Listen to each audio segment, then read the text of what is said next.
For more than 2 centuries, the shores of Lake Erie and the valley of the Cuyahoga River have been among America's best places to live. Hard-working people, tight-knit families, vibrant neighborhoods, all made safer through the years by the thousands who've served as law enforcement and firefighters. They are called to stand for us. But when tragedy strikes, when an officer perishes in the line of duty, who stands for the fallen hero and the family left behind? There are so many angels on these officers' shoulders, helping them and watching them through this. All these fallen officers behind them, they're all with them.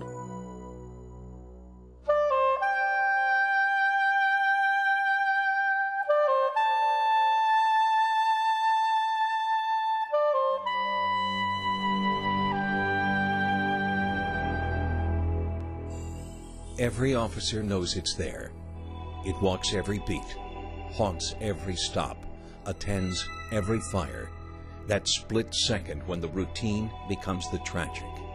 A sudden move, a gun, a blade, a vehicle out of control, a crashing wall. It's hard to talk about, especially with family. Patrolman Anthony Johnson's wife, Tracy, was called to Metro Hospital.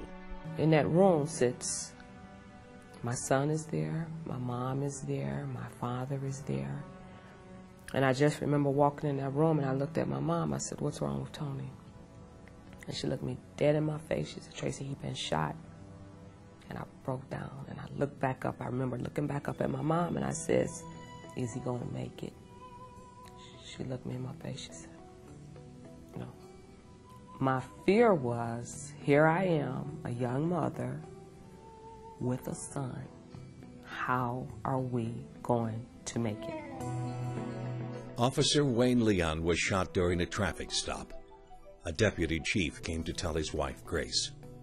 I asked him 3 questions. I said, where was he shot, what hospital was he at, and what condition was he in? So he was in critical condition, shot in the face at Metro Hospital. And he said, "You need to leave now." We had a picture of the children next to him. He kept saying, "Please open your eyes, please," and look at him. But he was not responsive. Dr. Michael Kudnick was a college student when his father was killed in the line of duty. He and his partner were driving on a call. They were following a car which they thought was stolen. They attempted to pull the car over, and when they did, the driver of the car jumped out with an assault rifle, started shooting, hitting my father several times, and he died several minutes later once he arrived at the hospital.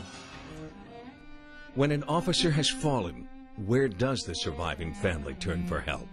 There is comfort and support from police and firefighter communities, of course, but often family needs are profound and can last for years. In Cuyahoga County, a quiet but powerful group stands behind every safety officer. Over a half-century ago, 3 Cleveland business leaders were on a trip to Africa.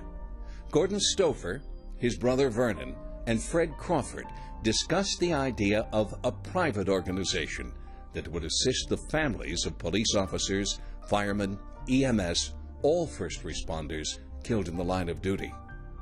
Back in Cleveland, they rallied 100 of their friends to the cause, and Bluecoats was born. For over half a century, Bluecoats has reached out at the time of greatest need. It's a combination of things that we do for the families. Some of it is standard. We go in right away and we take care of the mortgage. We provide education for the kids all the way through college and sometimes through graduate school and sometimes even beyond that. Sometimes for the surviving spouse that goes back to, wants to go back to work. So those things are pretty much standard, but there's a lot of exceptional cases, and especially in this day and age when you have so many women working in the workforce, when you have special needs that the kids have, special medical needs. We're there to basically fill in all of the gaps. Mike Clegg's godfather was one of the founders of Bluecoats. He's been involved with the organization for decades. What motivates us to perform our duties is to read the headlines and then talk to some of the surviving family members. And you see that they're confused, it's chaotic, they're crushed by what happened, they don't know what to do. and we say to them, how many kids you got? We'll take care of their college. And if you got a mortgage, we'll take care of that too. Bluecoats offered assistance in multiple ways. They showed up at our house either the day of or the day after the event had happened. They assisted with the funeral and things of that nature, and they also were aware that I was in college and had offered to pick up the remaining tuition that I had left. They get you through from that point on, meaning your everyday living. You know, the officer is gone, but bills still have to be paid. Things still have to be done ran as a household, and they get you through that momentary time, that right there, that right now. Retired police officer Chuck Lobello is in charge of day-to-day operations with all surviving families. Our mission is kind of unique because we specifically take care of the families of surviving police and fire. Part of that care happens every summer as Bluecoats invites hundreds to a day of fun at Cedar Point. When we have our annual Cedar Point Day, where we bring the kids in and its extended family, 500 plus people at Cedar Point, and you see the smiling faces and the tears and the frowns are now smiles and joy.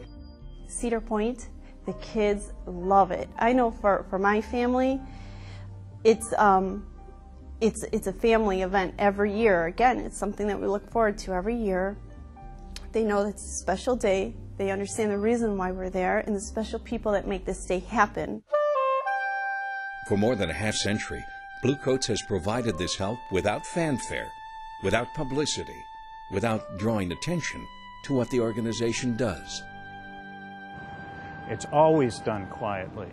We meet with the families very often right after the tragedy. It's a very emotional time for them, and what we're trying to do is just in some small way lessen that pain and suffering and that cloud that's over their financial future, and step in and provide some security in that way. We're not in it for recognition from the families. In fact, most of the families don't know who the members of Bluecoats are. They look at us as a monolithic organization.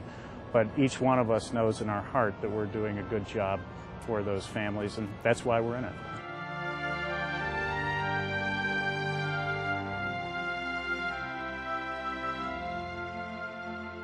You do have guardian angels, and in the event something should happen, there's angels here on earth that will take care of your family.